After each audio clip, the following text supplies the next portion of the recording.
Hey peeps, how's it going? And today we got the 5 small forwards that I think best fit the Detroit Pistons. And before we get started, go ahead and comment down below who you want to see the Pistons acquire at the position, or if it's not a small forward, who you want to see the Pistons target in free agency. I plan on doing a similar style to the top 5 free agency when the draft starts to come along, if that makes sense. Which I'll do that in future videos. But Instagram, Twitter, in the description, so check those out. But without further ado, let's get this video going right away. Are you ready?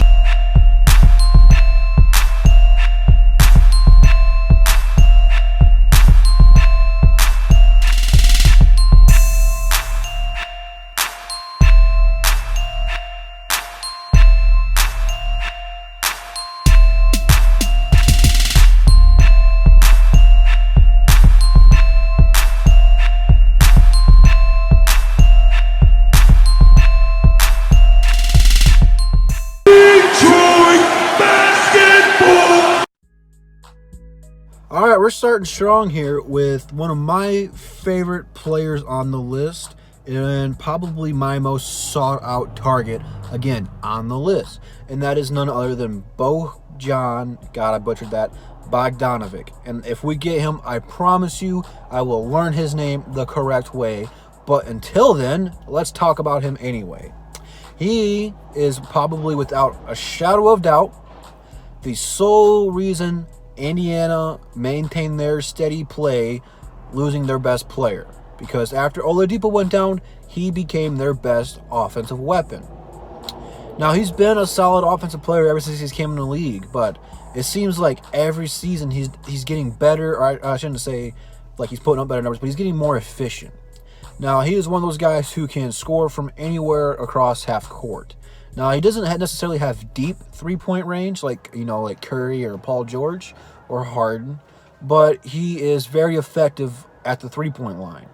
But not only can he shoot the ball, he can put it on the deck and drive to the hoop and make some layups and dunks.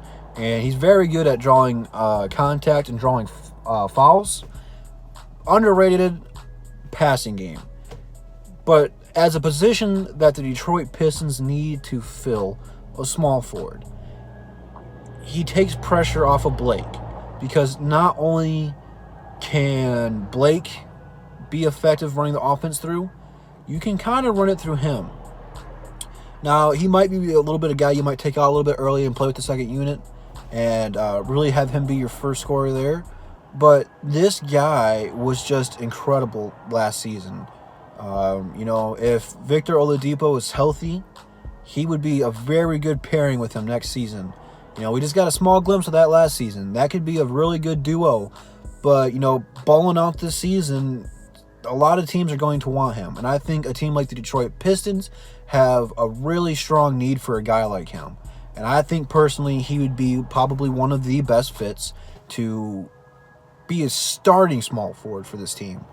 I really like this guy. I liked his game. So that's maybe I'm just a little bit biased, but he caught my eye this year especially. So hopefully we can get him for my sake. Harrison Barnes, I should say, not game-wise, maybe emotionally, I don't know what the correct word is, but had a rough season. Not statistically. He had a very good season statistically, but he was traded during the middle of a game. That had to be tough, Dallas traded him to the Sacramento Kings on the deadline during their game. I couldn't imagine being traded during a game. I could understand maybe the deadline, but during a game, that is tough. So, with that being said, he might have a vendetta against the Mavs. I probably would if I was him. Although, again, I wouldn't, because the Mavs are my second team. But nonetheless, I feel he might have something to prove this season. Now, this guy is a champion with the Golden State Warriors, so he is also one of those guys that if you bring to the locker room, knows what it takes to win basketball games and to win a ring.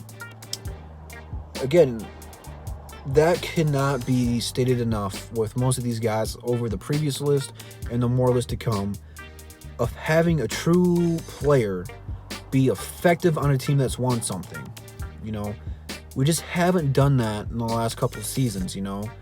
We've get guys like Jose and Zaza, and they never won anything. Anthony Tolliver is a great player, but he never won anything. I mean, the last guy that I can think of that we brought in that was a veteran was Chauncey Billups that won something. So bringing in a guy like this who can be a starter for you and be a very good starter, very good offensive player, very solid defensive player, or he can be a guy coming in off the bench. You're not deep enough to do that yet, but he's just one of those guys you can put anywhere. Great ball handling skills, playmaking ability, very talented scorer, but very underrated defender. I mean, this guy can do pretty much a little bit of everything, and you look for that for players. Very versatile guy, and you couldn't ask for more. I don't think he's going to get a lot of money this season, so he should be right around the $6 to $8 million offer. Rudy Gay is very tempting. He's gone to San Antonio for the last 2 to 3 seasons, something like that, and they just haven't done a great job handling everything. I mean, it's still crazy to marvel at just how good they really are, but it seems like they're struggling, and they're really not. The West is just so tough, and we could talk about the Spurs for all day, but we're talking about the Pistons. Now, Rudy Gay he's gayer. Rudy Gay earlier through his career was a locker room problem. A very ball dominant player, and really like a poor man's Carmelo Anthony. But it's not really a fair comparison to compare him to Melo, because for one, he was not that good offensively as Melo was, but he's a way better defender than Melo could ever dream of, and that's what you're going to get. You're getting a guy who's going to be a savvy veteran, and a guy who has had a couple years to learn from Pop. And I feel like he's really matured into something solid.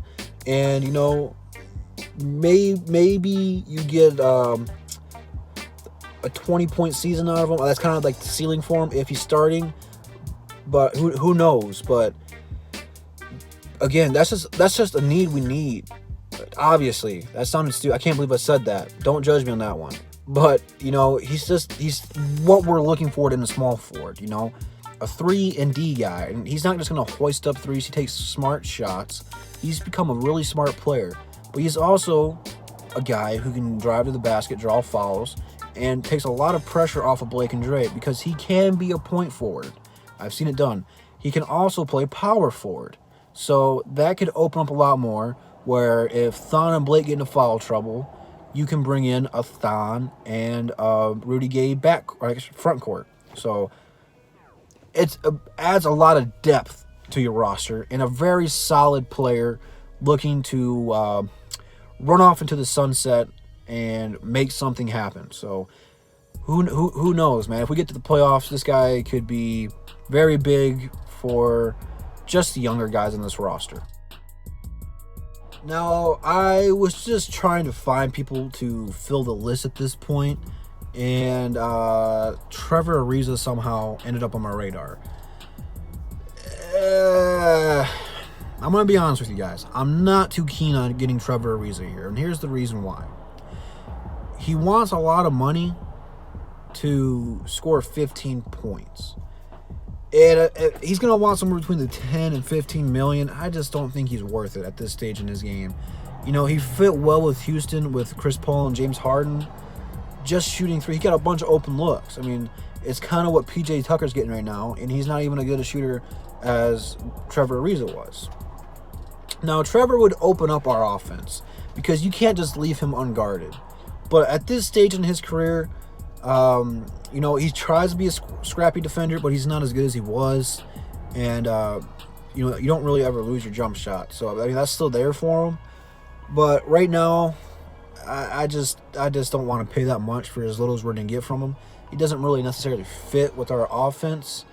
I mean, if you can get him at a solid price, and I'm talking like a steal, which is not going to happen because he's going to want to either go to a championship team or get a lot of money. It's between those two things. And I'm not going to break the bank to get him here. He's just, in my opinion, not worth it. The Wizards did that. Unfortunately, they were trying to win, but Wall had knee surgery. He might miss the upcoming season. Dwight Howard had butt issues, and now he's gay or something. I don't know. I still don't know what's going on with that, and I don't care. And then he got traded to them for Phoenix, right? I don't know. Either way, he played for 2 crappy teams, and it's just not worth it to me.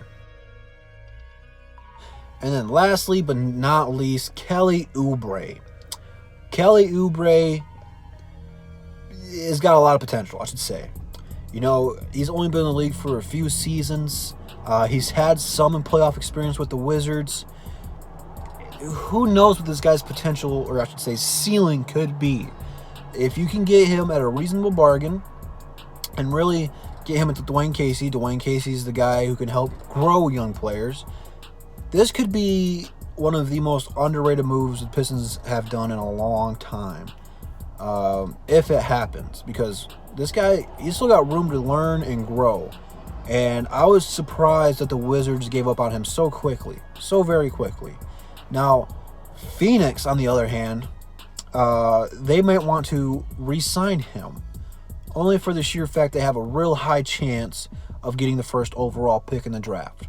And there is some speculations they might not be taking Zion. They might take Barrett, which they would still need a small forward, and Kelly Oubre is young, and he might be a legit big 3. I should say young 3 over there, because really Devin Booker's the only proven player over there. But, you know, like I said earlier, Kelly Oubre's ceiling is whatever it could be. You know, we don't really know yet. But nonetheless, I would love the move. You get younger and you get better. You know, his offensive game still needs a little bit of work. He's bulked up a little bit, added some muscle to him, so he's not a pushover. And, you know, he's really, don't let the looks fool you. He kind of looks like a baby face, but he doesn't back down. And he's got a lot of fight in him, which that's the Detroit mentality. No matter how bigger the opponent is, how much stronger the opponent is, faster, whatever, he's not going to back down. And that's really what a Pistons mindset should be. So there's my top 5 small forwards for the Pistons. Let me know if you agree, don't agree. And if I left anyone off the list, let me know. And I'll try to make amends for it. But that's my list. So hopefully you guys enjoy. Leave a like if you did. And let's get cracking on the power forwards in the next episode. Got some research to do before we do that. But that should be up Friday. So we're keeping this streak going of uploading every day. See how long it lasts. Hopefully it lasts for a minute. But I will see you peeps in the next one. Peace.